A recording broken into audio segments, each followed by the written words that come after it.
Would you rather I didn't wear the glasses? Whatever you're happiest with, it makes no difference on our end. It's your shout, so whatever you want, really. Absolutely. How are you? Yeah, I'm good. I've got a dog here who might want to get involved, so I've come equipped with treats. Oh, go with snacks. Oh, lovely. Well, we'll see. Okay. Thank you so much for agreeing to do this. Yeah, you're welcome. It's as you may know already, like we love doing these sort of video kind of calls with customers like yourself that have used us because Okay. firstly it gives everyone here an opportunity to actually see in the flesh what you think about the service, and it gives them all a boost to get that sort of feedback because being online based, we don't see people face to face very often. So it's always nice to Right. get that sort of to get that feedback. But also it's great for people that are thinking about using us to be able to see what customers have thought about the experience rather than just read us online. Okay. So I mean, before we kick off, do you have any sort of questions your end, or are you okay? We crack Who, on. who are you? Oh, lovely. I No, guess who are you? Who are to you? start. Can you hear me? Oh, who am I? Sorry, I didn't. So my name's William Gale. So I'm one of the co-founders of British Okay. Homebuyers.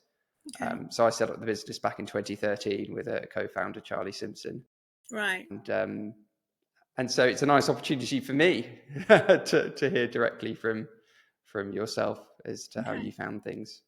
Cool. I guess to start with, why did you consider using us to begin with? How did you come across us? What was your situation at the time when considering us? Okay. How long have you got? As long as you like. No. So I'd rented the property out, and very sadly, my wonderful tenant, who I'd had for quite a number of years, passed away. She had no, oh God, BDS, the same thing that Stephen Hawking had, and So motor neuron, or yeah. right, and the so I had the house converted for her. She needed a stair lift and all stuff. She was a wonderful tenant. She was great. And sadly, she passed away, and her son wanted to take over the tenancy. He'd been there as her carer. And I didn't see any problems with that. They'd been wonderful tenants. So, we set up a new contract with the agent. It was all done through an agency. Sadly, the tenancy didn't work out. He wasn't the tenant that his mother was. And there were problems with police being called to the property and all kinds of problems. And I just decided I'd had enough being a landlord and decided to put the property on the market. So I approached the agency that had been renting it. I approached their selling side and they put it on the market and there was an offer. And then they changed their offer. And then they changed their offer again, and we were negotiating and negotiating, and it just became just more trouble than it was worth. And I decided, right, enough is enough. Just say no, because it was way below asking, and I knew the value of the property. I knew it's a good buy, good first time buy, good family buy, good location, everything. So went to another agency. So I had him on with the first agency, gave them notice, told them no longer first sole agency, and I went to the one that was literally 2 doors down the high street from them. Put it on the market with them. Nothing happened. Nothing was happening. People were viewing it. It was very, very slow. And by now we're months in, and I've got an empty property, and I'm paying council tax and gas and electricity, standing charges. And I thought, look, this is crazy. So I thought, right, will take matters into my own hands and I'll look for something else. So I Googled. Now, the weirdest thing, right, when you go on to Google, Facebook knows what you're Googling, right? So all of a sudden, you guys came up and various other sell your property for cash sites came up, and you guys came up as well. And so I thought, I made a couple of calls, didn't like what I heard from other people, other sides, and got through to you guys. And it just, you sent me a letter and everything sounded, exactly what I needed. You, yeah, you can smile. So I thought, well, you're different. There's no board going up. You've got you're not just, what's the word, private buyers, you've got business buyers, you've got different contacts or different method of approach to what the agents on the high street were doing, which was put up a board and see what happens, put some ads out, put Rightmove on and stuff like that. So I thought I'd give you a go, and there you go, and you come along, and everything's fine, everything's very polite. Oh, meanwhile, of course, I've already got a solicitor. So my solicitor's been having to deal with the failed purchase from my first buyer, and then you guys come along and you have a buyer, and that was going swimmingly. Hang on, I have a canine. Yeah. So along came a potential buyer who might, this time I'm not around, I'm actually away.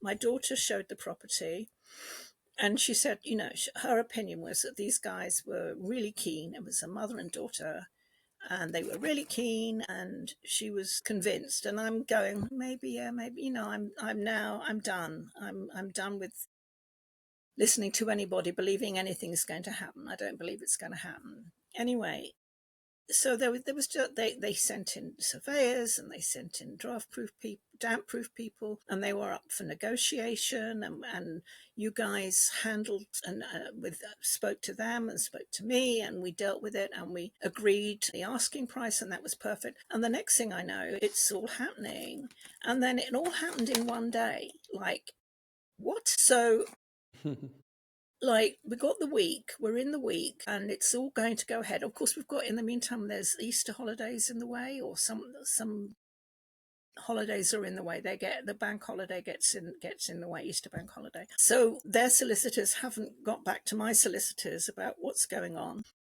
You guys don't know what's going on either. You're as much in the dark as I am. And all of a sudden, it's going to, can I give them a date? Can I give them a date? And I'm thinking, okay, so this must have been on the Monday. No, Tuesday. Monday might have been a bank holiday. I can't remember. Anyway, yeah. So along comes a call. I'm not sure if it was from you or from the solicitor that said, can we have a date? I'm going, and I was really shocked. So, and I didn't realise, can we have a completion date? I said, but we've not exchanged yet, because in my head you have to exchange before you complete, and usually you get time. So I said Friday, off the top of my head, and they said, okay. Mm-hmm. Okay. So Friday comes around, and I'm thinking, I'm waiting for somebody to tell me that, for the solicitors to get in touch to tell me that they've got the exchange has taken place. I go down to the property, I make sure it's all tidy, I check, double check, triple check everything. I've been done. It's not like it's not been attended. I've been attending to it. I'm there with a vacuum cleaner. All of a sudden, my phone pings, and it's the bank, and the money's in the account, and I'm thinking, oh, bleep. I'm not in my house anymore. This is no longer my house. I'm in somebody else's house now. So I scarper out of there. I meet the buyer and her daughter at 4:30 and explain to them. I said, I'm really sorry. They said, oh, you could have carried on cleaning. I said, no, I just felt like it wasn't my house anymore. It was your house, and I should get out. So I showed them around, showed them where the meters were, where the different keys were, stuff like that. And here we are, happy ever after. Thank you very much. Amazing. So it all sort of just kind of happened whilst you were still there. It's been a year. It's been a whole year. And I'm still getting my head around that I don't have this hanging over my head, because it was such a shame, because when I bought the property, I bought it to live in initially, because I was only going to come up to Teesside for 2 years. I was only going to give my daughter 2 years, and I was going to head back down south. Bought the house, lived in the house, loved living there, nice neighbours, nice neighbourhood. My daughter kept having babies. So that was 9 years ago. I was only coming up for 2. And so he's now 10. So she's had another baby. So she's got 4 now.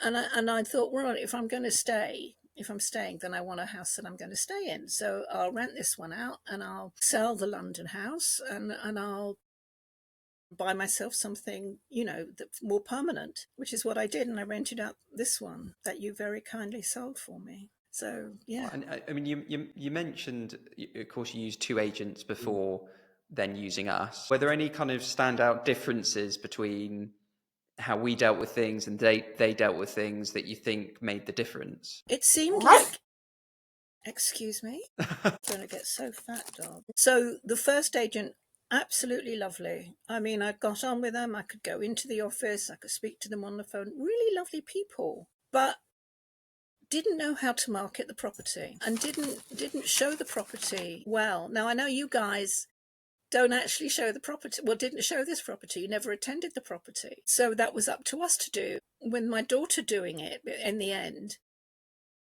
she could sell it with enthusiasm. So a buyer selling their own place, is going to be a bit more enthusiastic maybe than an agent. I don't know. I mean, it's not an upmarket place. It's a terrace cottage, not cottage house, whatever. In a terrace. It's a typical northeast. Two up, two down. With a yard in the back. It's lovely place. So they weren't showing it. They weren't engaged. So the difference between you and them was that we became more involved, or certainly my daughter did. If I'd shown it, she would probably have done it the same way I did it anyway. But you guys were on board and you listened. The second agents were absolutely useless. Totally. We need properties to go on our board. They did nothing. They didn't send anybody round. They were a waste of time. That's why I decided not to go on the high street anymore. So you have a different ethos and a different, I don't know, you made two introductions, and the first one should have paid off, didn't. The second one, we had a happy ending. Oh, lovely, fantastic. Oh, thank you so much for sharing all of that, because it's nice to get an overview of sort of everything, what happened from start to finish. I mean, are there any sort of anything you'd want to add that you think you might have missed, or anything you'd like to say to the team that dealt with the case? Well, the team to close off. Alex and Charles, they know how happy I am with them. They did great. I mean, they did what they needed to do.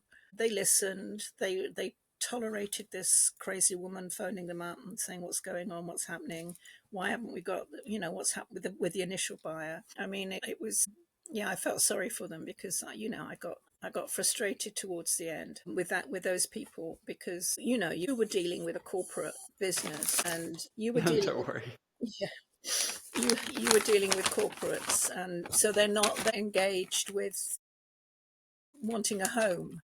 They were looking for a place that they can rent out to join their portfolio, so they weren't bothered about the property. Oh, good Lord. Okay, she's now digging behind the TV set. Did you get it? Dear. No, all right, I'll throw you another one. I'm sorry.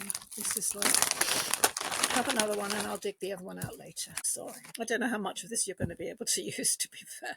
No, don't worry. I mean, it's amazing that we sometimes get people that go, are these videos real? I think if anyone watches this, clearly this is an authentic interview. Authentic. So, yeah, I mean, but that's what you get with me. You get, sorry, now my nose is running. Very real, very totally unscripted. Yeah, very active. Yeah. No, thank you so much. You're welcome. No, that's perfect. I mean, honestly, thank you so much. Honestly, think the team are going to enjoy watching this because it's so lovely when your dog's interjected through the end of the interview. It's quite funny. It's probably the most comedic interview we've ever had with a customer. Yeah. Because she has her moments. I have a caravan, and I only arrived this afternoon back up here, up in the northeast on the coast, and I have outside decking, and she loves it up here. But I've had to close her in because if she's outside, she's just barking, telling everybody we're here, very loudly, so everybody knows we've arrived. No, she's fine. I know sort of everything's completed now, but are there any sort of loose ends that need to be sort of followed up, or are you happy with how everything is? No, honestly, I couldn't have been Yeah, I just value the fact that you see. I don't know how they found you, because you must have been on right. It must have been on Right Move. Yeah, and she's going behind, trying to get behind the TV set for the treat that I threw earlier. Yeah. Yes. Oh, there she is. Oh, what's her name? Her name's Bambi. Bambi. Oh. She runs my life. Yeah. Anyway, thank you so much for no, thank you for no, likewise, and no, our pleasure, and thank you to you and Bambi for your time. Sure. Yeah, we're